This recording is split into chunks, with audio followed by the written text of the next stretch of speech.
Welcome to career plus. కెనడాలో స్థిరపడాలని ఆలోచిస్తున్నారా? కానీ ఐఎల్టీఎస్ గురించి ఆందోళన చెందుతున్నారా? ఎస్ఎఫ్డబ్ల్యూ పిఎన్పి గురించి ఆందోళనకరంగా ఉందా? గందరగోళం కనిపిస్తుందా? కెనడాలో కొత్త ఉద్యోగం పొందడానికి భయపెడుతున్నారా? అదేం లేదు, చింతించకండి అంటున్నారు ఎక్సెల్లా నుండి సీనియర్ ఇమిగ్రేషన్ నిపుణుడు అఖిల్ గారు టీవీ స్టూడియోలో ఉన్నారు. వారిని అడిగి మరిన్ని డీటెయిల్స్ తెలుసుకుందాం. హాయ్ అఖిల్ గారు, వెల్కమ్ టు స్టూడియో. పిల్లలు చాలా మంది కెనడాలో స్థిరపడాలని చాలా మందికి డ్రీమ్ ఉంటుంది. బట్ ఐఎల్టీఎస్ గురించి టెన్షన్ పడుతూ ఉంటారు. మరి ఏ కంట్రీస్ పిఆర్ మరియు జాబ్ ఆపర్చునిటీస్ కల్పిస్తున్నాయి? ఇవాళ మీరు చూసినట్టయితే కెనడా, ఆస్ట్రేలియా ఇంకొన్ని కంట్రీస్ మనకి పర్మనెంట్ రెసిడెన్సీ వీసాని ప్రాసెస్ చేయడం జరుగుతుందండి. దానితో పాటు జర్మనీ వచ్చేసి జర్మనీ జాబ్ సీకర్ వీసా అని చెప్పేసి మీకు ఒక ప్రాసెస్ అనేది, ఒక ప్రోగ్రామ్ అనేది ఇన్వైట్ చేయడం జరిగింది. ఇది ఎలా ఉంటుందంటే మీరు అక్కడికి వెళ్ళి సెటిల్ అవ్వడం కానీ, లేదా హ్యాపీగా మీరు ఫుల్ టైం జాబ్స్ చేసుకోవడానికి ఎటువంటి ఇబ్బందులు లేకుండా, ఒకవేళ హయ్యర్ స్టడీస్ చేసుకోవాలి అని ఉంటే, if you are unable to spend huge amount, permanent రెసిడెన్సీతో ఒకవేళ మీరు ఎలిజిబుల్ ఉంటే ఆ ఎలిజిబిలిటీ ద్వారా పిఆర్ అప్లై చేసుకొని అక్కడికి వెళ్ళి యువర్ మాస్టర్స్ కానీ పిహెచ్డి కానీ యాజ్ అ లోకలైడ్ ఫీ తోటి మీరు అప్లై చేసుకోవడం జరుగుతుందండి. అండ్ ఈరోజు మీరు చూసినట్టయితే కెనడాలో దాదాపు నెంబర్ ఆఫ్ జాబ్స్ అనేవి మనకి అవైలబుల్లో ఉన్నాయి. వై? బికాస్ మ్యాన్ పవర్ చాలా తక్కువగా ఉండడము, జాబ్ ఆపర్చునిటీస్ ఎక్కువగా ఉండడం వల్ల గవర్నమెంట్ వచ్చేసి మనకి ఎన్నో బెనిఫిట్స్ ఇచ్చి రాణిస్తుంది పిఆర్తో. ఎస్ సార్, బెనిఫిట్స్ గురించి మాట్లాడుకుంటే what are the benefits of Canada PR? So Canada పిఆర్తో వచ్చేసి చాలా బెనిఫిట్స్ ఉన్నాయండి. లైక్ ఫర్ ఎగ్జాంపుల్, ఇక్కడ ఏదైనా కంట్రీకి వెళ్తే ప్రైమరీ ఒక జాబ్ చేస్తే, అంటే డిపెండెంట్ వైఫ్ అండ్ హస్బెండ్లో ఒకళ్ళు మాత్రమే జాబ్ చేస్తారు. తర్వాత డిపెండెంట్ జాబ్ చేయాలి అంటే సపరేట్ వీసా ఉండాలి. బట్ కెనడాకి వచ్చేటప్పటికి primary and dependent can work for full time. It's not like that they are not restricted to work only one. దానితో పాటు పిల్లలు 18 years వచ్చే వరకు ఫ్రీ ఎడ్యుకేషన్ అనేది కెనడా గవర్నమెంట్ అందిస్తుంది. దానితో పాటు లైక్ స్కాలర్షిప్స్ అవన్నీ 18 years తర్వాత. అదేవిధంగా ఫ్రీ హెల్త్ బెనిఫిట్స్ అండి, మెడికల్స్ అనేవి కెనడా గవర్నమెంట్ మీకు ఫ్రీగా అందజేస్తుంది. అలాంగ్ విత్ దట్ ఎవరైతే పిఆర్ వచ్చిన తర్వాత సిటిజన్షిప్ అప్లై చేసుకుని సెటిల్ అవుతారో వాళ్ళు 94 countries ట్రావెల్ చేయొచ్చు. Along with USA. మనకి యూఎస్ వెళ్ళాలి, వర్క్ చేయాలి, H1 వస్తేనే వెళ్ళడానికి ఉంటుంది, లేదా మాస్టర్స్కి వెళ్ళి సెటిల్ అవ్వడానికి ఉంటుంది. అలా కాకుండా if you are not waiting for your luck, మనకి లక్ లేదు అని చింతించే వాళ్ళు కెనడా పిఆర్ వేసుకొని 3 years తర్వాత యూఎస్ కూడా వెళ్ళి జాబ్ చేసుకునే ఆపర్చునిటీ అనేది కెనడా గవర్నమెంట్ మీకు అందిస్తుందండి. ఎస్ సార్, మరి బెనిఫిట్స్ గురించి చెప్పారు, ఆపర్చునిటీస్ గురించి చెప్పారు. రిక్వైర్మెంట్స్ విషయానికి వస్తే what are the requirements of Canada PR? Man power లేదు కదా అని చెప్పేసి it's not asking to come anyone. అందరూ వెళ్ళాలని కాదు, అందరినీ రాణిస్తుంది అని కాదు. ఇన్ని ఆపర్చునిటీస్ ఇస్తుంది అంటే ఒక రిక్వైర్మెంట్ పెట్టే ఉంటుంది. ఎలిజిబిలిటీ క్రైటీరియా అనేది ఒక criteria Canada government already mention చేసింది. అది ఎలా ఉంటుంది అంటే అవుట్ ఆఫ్ 100 67 points క్రైటీరియా ఉంటాయి. లైక్ మన ఏజ్ ఎన్ని పాయింట్స్ వస్తున్నాయి, క్వాలిఫికేషన్కి ఎన్ని పాయింట్స్ వస్తున్నాయి, చేసిన బ్యాచిలర్స్ కానీ మాస్టర్స్ కానీ యాజ్ పర్ ద రికగ్నైజ్డ్ యూనివర్సిటీలో ఉందా లేదా అనేది చూస్తారు.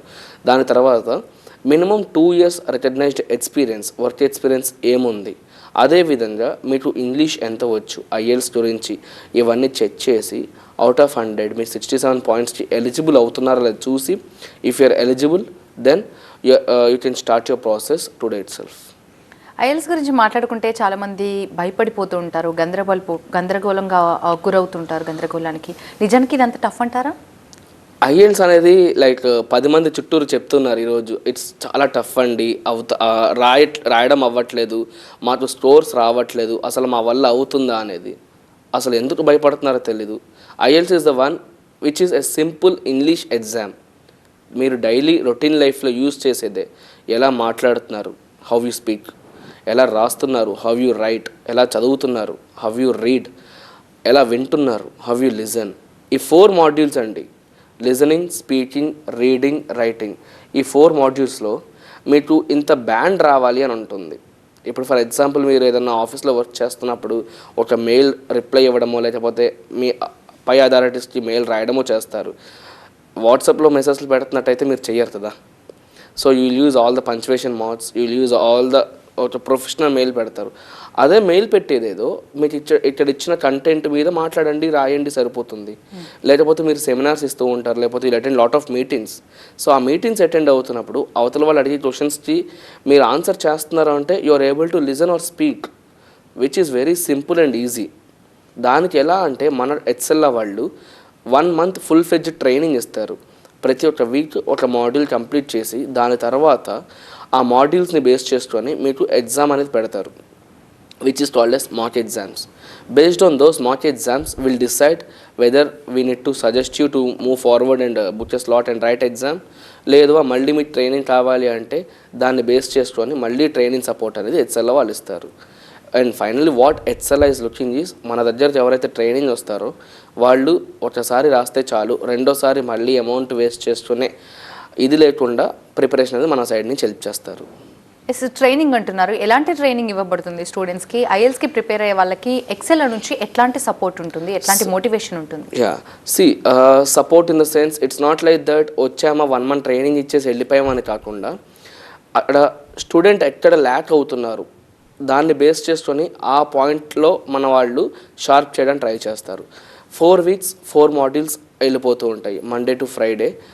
ఈ వీక్ లిజనింగ్ ఉంటే నెక్స్ట్ వీక్ రీడింగ్ ఉంటుంది, అలా ఒక్కొక్క మాడ్యూల్ కంప్లీట్ చేస్తారు. దాని తర్వాత వాటిని బేస్ చేసుకొని మాక్ ఎగ్జామ్స్ పెట్టిన తర్వాత ఆ ఫీడ్బ్యాక్ అనేది ట్రైనర్ స్టూడెంట్కి ఇచ్చే ముందు మాకు ఇచ్చేస్తారు. This is like me student ఇలా ఉన్నారు, మీ స్టూడెంట్ ఇక్కడ ల్యాక్ అవుతున్నారు అని. సో ఒక ఇంటరాక్షన్ అనేది మేము ఇంటరాక్ట్ అవుతాం స్టూడెంట్ తోటి. ఇంటరాక్ట్ అయిన తర్వాత స్టూడెంట్కి దాన్ని బేస్ చేసుకుని ఏ విధంగా సపోర్ట్ కావాలో ఆ విధంగా హెచ్ఎల్ఐ వాళ్ళు అందిస్తున్నారు. సో ఇది దానికి ఈజీగానే రాసేయచ్చు, ఈజీగానే చెప్పేయచ్చు అంటున్నారు ఏదైనా సరే? అవునండి. స్టూడెంట్స్ని జాయిన్ చేసే ముందు 1-2 సార్లు పేరెంట్స్ కూడా భయపడుతుంటారు. లైక్ ఫారెన్కి పంపించాలన్నా వీళ్ళ కమ్యూనికేషన్ స్కిల్స్ అవ్వచ్చు, వీళ్ళు ఫిజికల్ కావచ్చు, మెంటల్ కావచ్చు, ఫిట్గా ఉండాలని చాలామంది పేరెంట్స్ కోరుకుంటుంటారు. ఎస్పెషల్లీ మెంటల్గా అయితే వాళ్ళు ఎలా స్ట్రాంగ్ ఉండాలి, ఎక్సెల్లా వాళ్ళకి ఎలాంటి ప్రిపరేషన్ ఇస్తుందండి? ఫస్ట్ ఇక్కడ మన దగ్గరకు వచ్చే వాళ్ళలో స్టూడెంట్స్ ఎవరైతే వస్తారో వాళ్ళు మాస్టర్స్కి వెళ్తారు, లేకపోతే బ్యాచులర్స్ హైయర్ స్టడీస్కి వెళ్తారు. కానీ క్యాండిడేట్స్ ఎవరైతే వస్తారో వాళ్ళు పిఆర్కి వెళ్తారు. లైక్ గ్రాడ్యుయేషన్ అయిపోయి మాస్టర్స్ అయిపోయి ఆల్రెడీ జాబ్ చేస్తున్న వాళ్ళు అక్కడికి వెళ్ళి సెటిల్ అవ్వడానికి, లేదా వాళ్ళ తర్వాత ఫ్యూచర్ తర్వాత జనరేషన్ కోసం కష్టపడాలి, ఒక మంచి ఫ్యూచర్ వాళ్ళ పిల్లలకి ఇవ్వాలి అనుకునే వాళ్ళు ఈ అబ్రాడ్ ప్లాన్స్ అనేవి వేస్తారు. బట్ హెచ్ఎల్ఐకి వచ్చేటప్పుడు ఒక క్యాండిడేట్ ఎలా వస్తారు అంటే they will be in dilemma. మేము కెనడాకి వెళ్ళాలా, ఆస్ట్రేలియాకి వెళ్ళాలా, అసలు మా స్టేటస్ ఏంటి, మేమేంటి ఎలిజిబుల్, చెయ్యాలా వద్దా అని ఒక డైలమాలో ఉంటారు. ఇంకా చూసినట్టయితే చాలా కన్సల్టెన్సీస్ ఏంటంటే they are ready to pull out the money, after that response అనేది ప్రాపర్గా రాదు. అంచేత ఏం చేస్తారంటే క్యాండిడేట్ ఎవరైతే మన దగ్గరికి వస్తారో వాళ్ళ ప్రొఫైల్ అంతా వింటారు. First they will take like మేమేం చేస్తామంటే ప్రొఫైల్ మొత్తం తీసుకొని వాళ్ళ స్టేటస్ ఏంటో తెలుసుకొని వాళ్ళకి ఎన్ని ఇయర్స్ ఎక్స్పీరియన్స్ ఉంది, దాంట్లో మళ్ళీ కెనడాకి వెళ్తే వాళ్ళ ఆపర్చునిటీస్ ఎలా ఉన్నాయి, అంటే వాళ్ళు ఇబ్బంది పడకుండా ఉండడానికి ఎంతవరకు ఛాన్సెస్ ఉన్నాయి, ఒకవేళ ఆస్ట్రేలియా మీద వాళ్ళకి ఇంట్రెస్ట్ ఉంటే ఆస్ట్రేలియాలో వాళ్ళ స్టేటస్ ఏంటి, వీల్ ఎక్స్ప్లెయిన్ ఎవ్రీథింగ్ క్లియర్లీ. ఒక క్లియర్ పిక్చర్ అనేది వాళ్ళకి కళ్ళెదురో చూపించేస్తాము. చూసిన తర్వాత 1 or 2 days టైం అనేది వాళ్ళకి ఇచ్చేస్తాము. Let them decide a proper decision. ఒకవేళ తప్పుడు డిసిషన్ తీసుకుంటే సరి చేయడానికి ట్రై చేస్తాము. Why? Because we're here to play a key role in their future where we want to make them success and happy. That's the reason మేమేం చేస్తాము అంటే మెయిన్గా ఫోకస్ చేసేది ఇక్కడి నుంచి వాళ్ళు ఏదైనా కంట్రీకి వెళితే వాళ్ళ ఫ్యూచర్ ఎలా ఉంటుంది, ఎటువంటి ఇబ్బంది పడకుండా హ్యాపీగా ఉండగలుగుతారా లేదా అనేది చూసి దాన్ని బేస్ చేసుకుని మనం ప్రిపేర్ చేస్తాము. What is the difference between FSW and PNP అండి? ఎఫ్ఎస్డబ్ల్యూ పిఎన్పి అంటే ఇప్పుడు మనము ఫస్ట్ ప్రాసెస్ స్టార్ట్ చేసినప్పుడు మీ గ్రాడ్యుయేషన్ ఆర్ మాస్టర్స్ని చెక్ చేయడానికి ఈసీఏ ప్రాసెస్ చేస్తాము, which is done by World Education Services. అది మనకి 2 to 3 months టైంలో అయిపోతుంది. ఈ లోపల ఐఎల్స్ ఎగ్జామ్కి ప్రిపేర్ చేసి మీరు రాసిన తర్వాత ఈ 2 ఫైల్ చేసి ఎక్స్ప్రెస్ ఎంట్రీ పూల్లో అప్లికేషన్ లాంచ్ చేస్తాము. ఎక్స్ప్రెస్ ఎంట్రీ పూల్లో అప్లికేషన్ వ్యాలిడిటీ మనకి 1 year ఉంటుంది. ఈ 1 yearలో ప్రతి 15 daysకి డ్రాస్ జరుగుతూ ఉంటాయి. మెయిన్గా వచ్చేసి ఎఫ్ఎస్డబ్ల్యూ డ్రా అంటే మనకి కెనడాలో ఎక్కడైనా ల్యాండ్ అవ్వచ్చు. You are not restricted to one particular place where you having all the benefits, but you can work wherever you desire to work in Canada, which is called as FSW, federal skilled worker. లేదు మనకి ఏదైనా province అంటే ఏదైనా state నుంచి invitation వస్తుంది. For example సస్కాచ్యువన్ నుంచి invitation వస్తాయి. ఆ సస్కాచ్యువన్ అనే స్టేట్లో ఇనిషియల్ 2 years మీరు అక్కడే జాబ్ చేయాలి. You are restricted to work in that particular province for 2 years. Why? Because మనకి ఆపర్చునిటీస్ అనేవి లేదా మన జాబ్ డిమాండ్ అనేది ఆ పర్టికులర్ ప్రోవిన్స్లో ఉంది. అందరూ ఏంటి అంటే లైక్ నేను ఆ ప్రొవిన్స్కి వెళ్ళను, లేదు నాకు అది వద్దు ఇది వద్దు అంటారు. అసలు మీ మెయిన్ మోటో కెనడాలో ల్యాండ్ అవ్వడము. ఇప్పుడు ఫర్ ఎగ్జాంపుల్ మీరు కెనడా FHW వచ్చినా కూడా ఒకే స్టేట్లో ఒకే ప్లేస్లో ఉంటారు తప్పించి you will not travel here and there every 1 week or 2 weeks. Even PNP వచ్చినా కూడా మీరు డిమాండ్లో ఉన్నారు కాబట్టి ఆ స్టేట్ మిమ్మల్ని ఇన్వైట్ చేస్తుంది. యూజ్ దట్, ఆ బెనిఫిట్ యూజ్ చేసుకుంటే హూ నోస్ 1 ఇయర్లో రావాల్సిన PR 2 మంత్స్లో 3 మంత్స్లో వచ్చేయచ్చు కదా. So that's the reason. Don't worry about FHW or PNP. ఏ ఇన్విటేషన్ వచ్చినా యాక్సెప్ట్ చేయండి అండ్ యూటిలైజ్ చేసుకోండి. రైట్. ఇందాక మనం మాట్లాడుకున్నట్టుగా ఇప్పుడు జర్మనీ గురించి మాట్లాడుకుంటే జర్మనీ జాబ్ సీకర్ అంటే ఏంటి, అసలు ఇట్లా ఉంటుంది అక్కడ ప్రాసెస్, ఏ విధంగా ఉంటుంది, జాబ్ కొట్టడం అక్కడ అంత ఈజీ అంటారా? మీరు ఇప్పుడు చూస్తే ఏ కంట్రీ అయినా PR ఇస్తుంది, లేకపోతే జాబ్ ఆపర్చునిటీ ఇస్తుంది, లేకపోతే they welcoming you on work permit or other visas. But Germany is totally different country. Its welcoming you for 6 months itself. German job seeker visa which is called as, మీరు Germany రండి, 6 months job వెతుక్కోండి. You are not allowed of doing any part times. మీరు ఏమీ చేయడానికి ఉండదు. 6 monthsలో మీరు part time కానీ ఏం చేయకుండా ఫుల్ టైం జాబ్ ఏదైనా సంపాదిస్తే లేటర్ ఆ 6 months వీసా కాస్త 2 yearsకి ఎక్స్టెండ్ అవుతుంది. ఆ 2 yearsలో ఫస్ట్ 1 year మీరు సర్వైవ్ అవ్వగలిగితే లేటర్ మీకు EU blue card, like you know మీరు అన్ని కంట్రీస్కి ట్రావెల్ చేయడానికి, సంజయన్ కంట్రీస్ అన్ని ట్రావెల్ చేయడానికి అది హెల్ప్ అవుతుంది.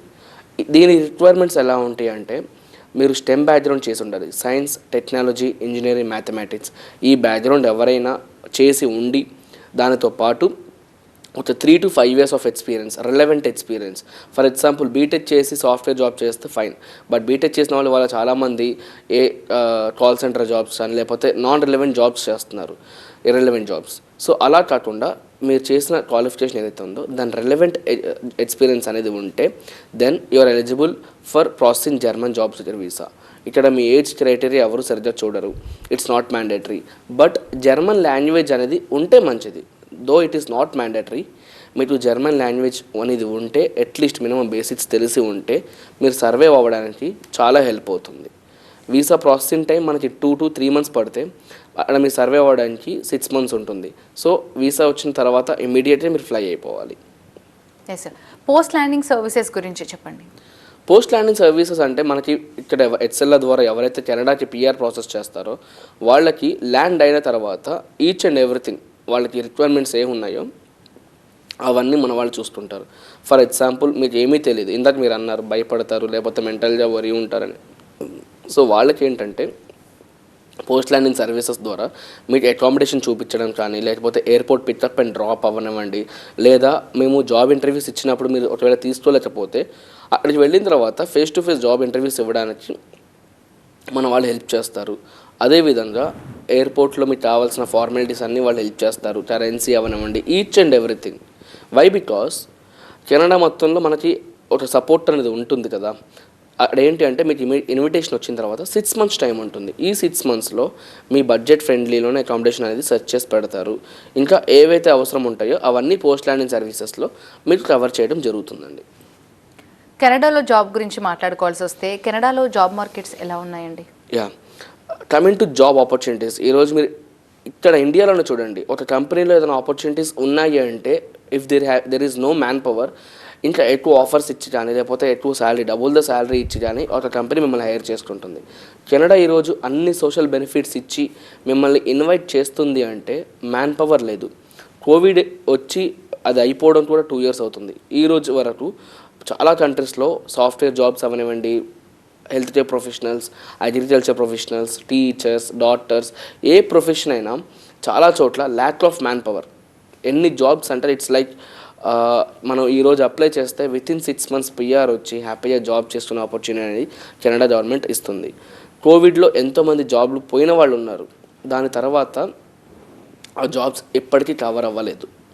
అండ్ కెనడా నుంచి US వెళ్ళే ఆపర్చునిటీ మనకి కెనడా గవర్నమెంట్ ఇస్తుంది. బట్ యూఎస్లో ఉన్నవాళ్ళు కెనడాకి రావాలి అంటే వాళ్ళు సపరేట్గా మళ్ళీ PR అప్లై చేసుకోవాలి. PR అప్లై చేసుకుంటేనే రావడానికి ఈజీ అవుతుంది. అండ్ ఇంకొకటి ఏంటి అంటే లాస్ట్ 2 yearsతో కంపేర్ చేసుకుంటే ఈ year immigration cycle January 1st నుంచి స్టార్ట్ అయిన తర్వాత ఎన్నో ప్రోగ్రామ్స్, చాలా డిఫరెంట్ ప్రోగ్రామ్స్ తోటి ఇన్విటేషన్స్ లాస్ట్ 3 monthsలో దాదాపు మోర్ దెన్ 16,000 అప్లికేషన్స్ అనేవి ఇన్విటేషన్స్ రావడం జరిగింది. దాంట్లో మీరు చూసినట్టయితే హెల్త్ కేర్ ప్రొఫెషన్స్కి ఇన్విటేషన్స్ వచ్చాయి, HR ఇండస్ట్రీ వాళ్ళకి ఇన్విటేషన్స్ వచ్చాయి, అగ్రికల్చర్ ఇండస్ట్రీ వాళ్ళకి ఇన్విటేషన్స్ వచ్చాయి. ఈవెన్ ఇంకొక ప్రోగ్రామ్ ఏదైతే మళ్ళీ స్టార్ట్ అయిందంటే ఫ్రెంచ్ లాంగ్వేజ్ మినిమం తెలిసిన వాళ్ళకు కూడా ఇన్విటేషన్ వచ్చినాయి. It's not like that me CRS గురించి మీరు భయపడము లేదా ఐఎల్స్ మా వల్ల అవ్వట్లేదు అని భయపడడం కాకుండా మీరు ఏదైనా ప్రొఫెషన్ ఉంటే ప్లే ఎ సింపుల్ గేమ్. మీ అప్లికేషన్ ఎక్స్ప్రెస్ ఎంట్రీ పూల్లో లాంచ్ చేసి you play a safe and simple game so that if you are very lucky you'll get invitation. అలా అని చెప్పేసి లక్ మీద డిపెండ్ అవ్వమని చెప్పట్లేదు. 80% మీ ఎఫర్ట్స్ ఏవైతే పెడతారో అవి పెడితే రిమైనింగ్ 20% ఆ లక్ మీద డిపెండ్ అవ్వండి, which helps you in getting success with in 1 year of time. అసలు ఎక్సెల్లానే ఎందుకు చూస్ చేసుకోవాలి అనుకునే వాళ్ళకి మీరు ఇచ్చే సమాధానం ఏంటి? ఎక్సెల్ఆర్ ఎందుకు చూస్ చేసుకోవాలి అంటే ఈ రోజు వరకు మీరు ఏదైనా ప్రాసెస్ స్టార్ట్ చేస్తున్నప్పుడు we're not saying only come to Excel. మీరు మార్కెట్లో 4 కన్సల్టెన్సీస్ తిరగండి, కానీ ఇలా స్ట్రైట్గా మీకు చెప్పేవాళ్ళు ఏ రోజు కనపడరు.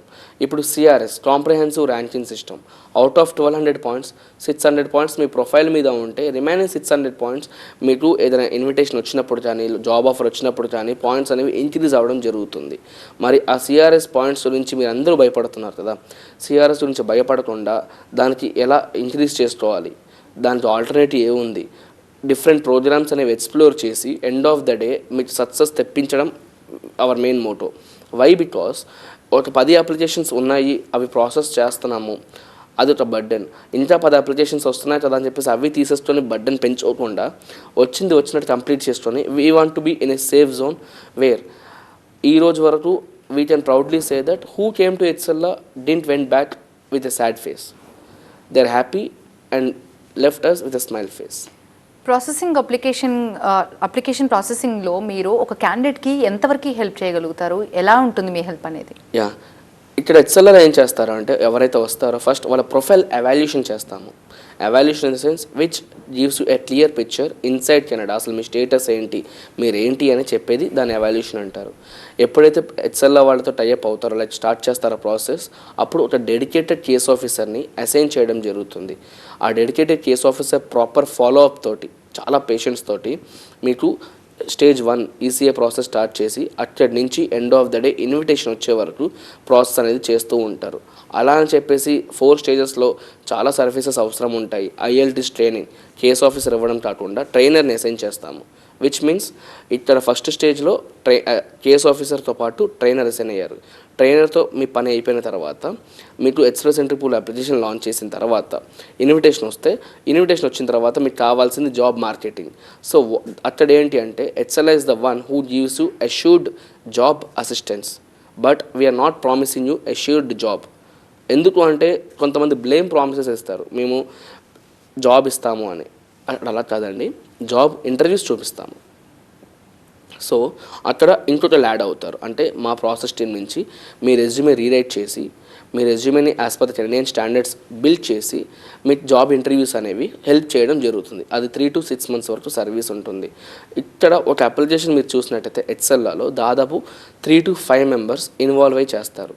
అదేవిధంగా సబ్మిట్ చేసే ముందు దాన్ని 3 to 6 members మానిటర్ చేస్తారు, స్క్రీనింగ్ చేస్తారు. ఎందుకంటే ఒక చిన్న మిస్టేక్ జరిగినా కూడా అప్లికేషన్ రిజెక్ట్ అయ్యే ఛాన్సెస్ ఉంటాయి. సో అంచేత స్క్రీనింగ్ అనేది ప్రాపర్ ఫాలోఅప్ అనేది చేయడం జరుగుతుంది. దానితో పాటు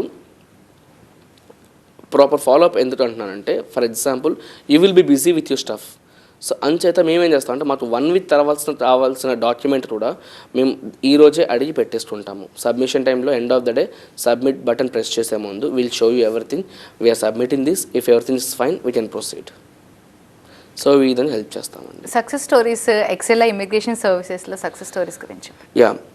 it's been like more than 15+ years Excel అని స్థాపించడం జరిగిందండి. మన మెయిన్ కార్పొరేట్ బ్రాంచ్ వచ్చేసి యూఎస్లో మినియాపోలిస్లో ఉందండి.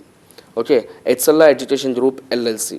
It's the main motto is like ఈరోజు నేను పడ్డ కష్టం రేపొద్దున నెక్స్ట్ జనరేషన్ వాళ్ళు లేకపోతే ఎవరైనా వచ్చే వాళ్ళు పడకూడదు అని చెప్పేసి యూఎస్లో కన్సల్టెన్సీ స్థాపించడం జరిగింది. దాని తర్వాత విజయవాడ, హైదరాబాద్ ఇలా కొన్ని బ్రాంచెస్ అనేవి స్థాపించడం జరిగింది. బట్ కంపెనీ పెట్టేసి వదిలేసామా అని కాకుండా we serve lot of students or lot of candidates who are looking for higher studies, who are looking for permanent residency visas, dependent visas, visit visas, tourist visas ఏవైనా. కానీ ఎలా హెల్ప్ చేశాము ఎక్సెల్లో వాళ్ళు మీరు చూసినట్టయితే ఎన్నో ఎడ్యుకేషన్ ఫేర్స్ అనేది conduct చేశారండి. లాస్ట్ ఫిబ్రవరిలో ఒకటి మనకి హైదరాబాద్లో కండక్ట్ చేశారు, రెండవది ఇంకోటి దుబాయ్లో కండక్ట్ చేశారు. ఈ ఎడ్యుకేషన్ ఫేర్స్ మెయిన్ మోటో ఏంటి అంటే ఇప్పుడు స్టూడెంట్స్ భయపడడం కానీ లేకపోతే క్యాండిడేట్స్ ఎవరైతే ఉన్నారో వాళ్ళు భయపడడం కానీ, కన్సల్టెన్సీకి వెళ్తే మోసం చేస్తారు, మన పని అవ్వదు అని. ఈ ఎడ్యుకేషన్ ఫేస్ట్ వచ్చినప్పుడు ఏమవుతుంది అంటే డైరెక్ట్గా యూనివర్సిటీ రిప్రజెంటేటివ్స్తో మాట్లాడటము, లేదా మాలాంటి ఇమిగ్రేషన్ ఎక్స్పర్ట్స్తో మాట్లాడడం జరుగుతుంది. రిప్రజెంటేటివ్స్తో మాట్లాడినప్పుడు మీ ప్రొఫైల్ ఒకవేళ వాళ్ళకి ఎలిజిబుల్ ఉంటే spot admissions, it's not like that ఒక కంట్రీ నుంచి వస్తారని చెప్పేసి. We bring like representatives from various countries, Canada అవనివ్వండి, యూఎస్ అవనివ్వండి, మాల్టా, యూకే, జర్మనీ, ఇలా కంట్రీస్ నుంచి ఎడ్యుకేషన్ యూనివర్సిటీ రిప్రజెంటేటివ్స్ వస్తారు, ఇమిగ్రేషన్ లాయర్స్ ఉంటారు, లేకపోతే ఇమిగ్రేషన్ ఎక్స్పర్ట్స్ ఉంటారు. సో అక్కడ ఏంటి అంటే మీకు స్పాట్ అడ్మిషన్స్ రావడం జరుగుతుంది. At the same time like PR గురించి ఏమైనా డౌట్స్ ఉంటే అక్కడ క్లారిఫై చేయడం జరుగుతుంది, ప్రాసెస్ చేయించడం జరుగుతుంది. సో ఇలాంటివి ఎన్నో ఎడ్యుకేషన్ ఫేర్స్ అనేవి చేశాము. దానితో పాటు till now we don't have seen any rejection for either education visa or else PR visa. Thank you అండి, థ్యాంక్స్ ఫర్ బీయింగ్ హియర్. ఇది వాళ్ళ లైఫ్ లైన్. చూస్తూనే ఉండండి కెరీర్ పేస్, చూస్తూనే ఉండండి TV9.